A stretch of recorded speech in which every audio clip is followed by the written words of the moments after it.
companheiro, vai. Foi o coronel Biloc. Disse para mim: Gregório Bezerra, diga, filho da puta, eu sou um filho da puta.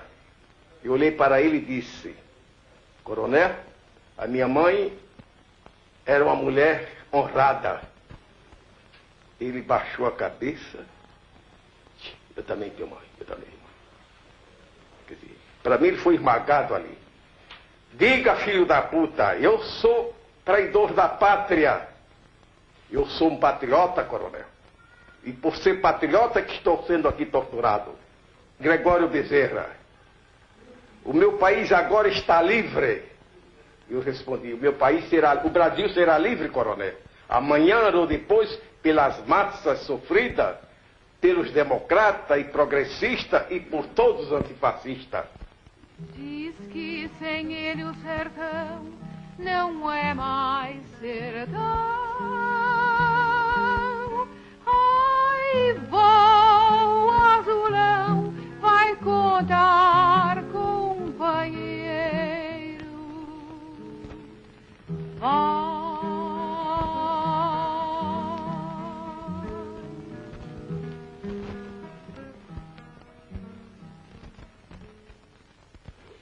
Eu me fiz comunista, primeiro porque eu era um revoltado.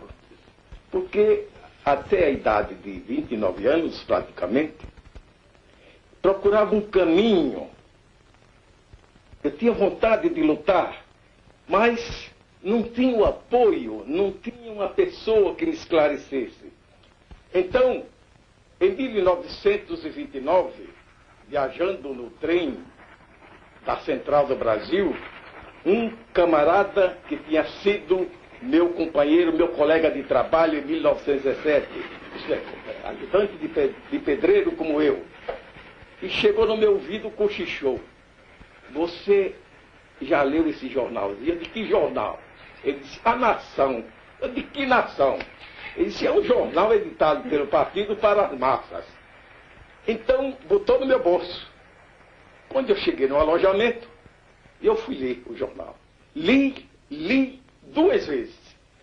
Até o fim da última página. Comecei na primeira página, fui o último.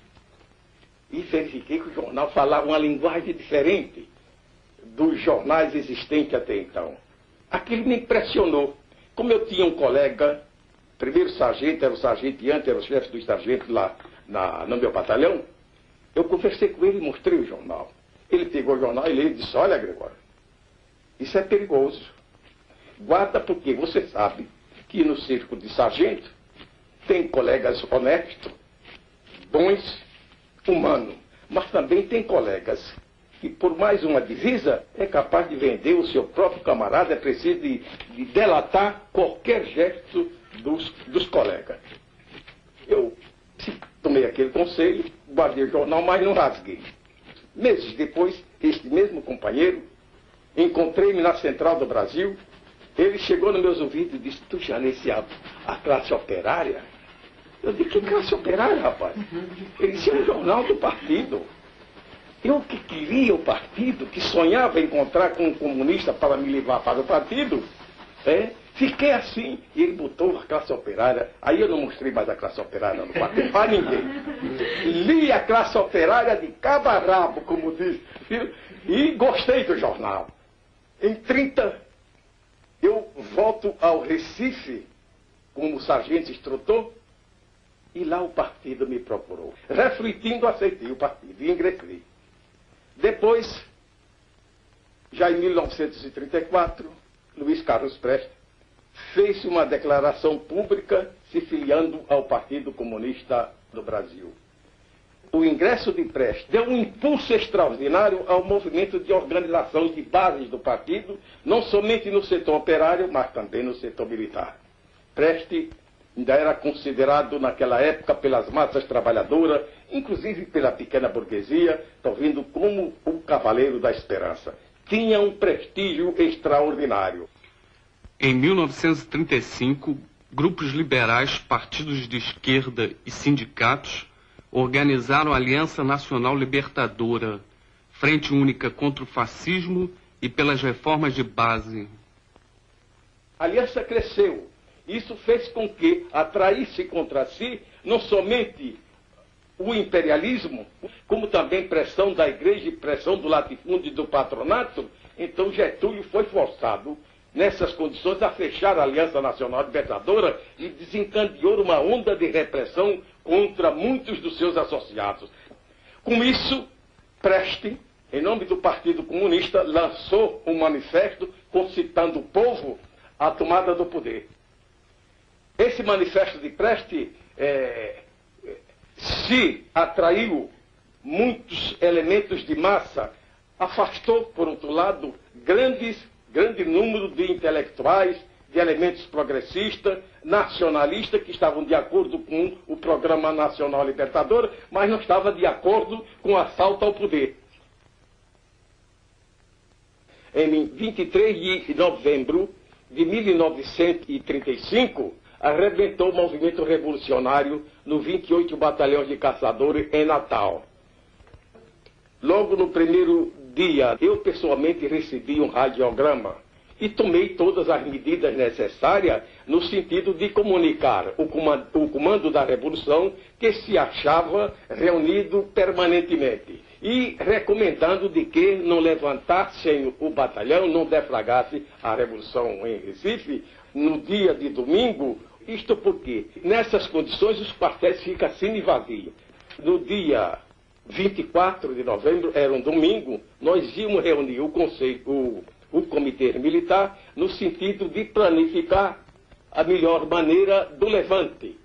Mas acontece que nesta mesma hora que nós íamos nos reunir, chegou a ordem para deflagrar o movimento revolucionário. Mas acontece que a reação, que já estava prevendo a deflagração da Revolução, tomou suas precauções, então se concentrou no pavilhão de comando. Tivemos que passar mais de 36 horas tiroteando até que se conseguiu dominar totalmente o quartel. O tenente Bejuchet, que era um dos chefes do movimento revolucionário, saiu para trazer a massa de operários, a massa de ferroviários para pegar em arma. Mais de 4.000 pessoas vieram sob a sua direção e se distribuiu armas e munições à torto e à direito com aquela massa. A meu ver, o comando da Revolução cometeu um grande erro, porque aquela massa, se está enquadrada entre os militares, que eram verdadeiros técnicos do ponto de vista militar, começaram a sair pelas ruas, tiroteando à torto e à direito. Isto prejudicou muito a coesão da força revolucionária, a falta de organização.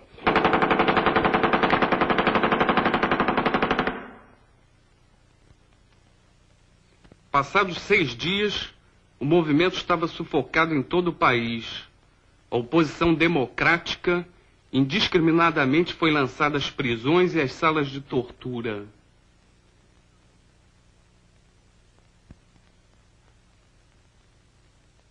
A partir do início de 1963, eu estou falando sobre o Nordeste, principalmente em Pernambuco, o partido tinha me designado para trabalhar no campo. Foi uma tarefa que eu aceitei de mãos beijadas, porque eu também sou de origem camponesa e fui assalariado agrícola desde os 7 anos de idade até os 9 anos. Dr. Júlio Maranhão, dono da usina Caxangá, seu gerente e alguns capanga liquidaram uma pequena comissão sindical que foram pedir a diferença dos seus salários que não tinham recebido. Nesta mesma tarde, em nome do partido, eu concitei a massa campesina. E fui muito franco para ela, dizendo que o único remédio para acabar com aquela matança de camponeses, de assalariados agrícolas, seria a união e a organização de todos eles, unidos e organizados dentro do sindicato. Era a única força capaz de deter a mão assassina do patronato rural contra os nossos irmãos camponeses.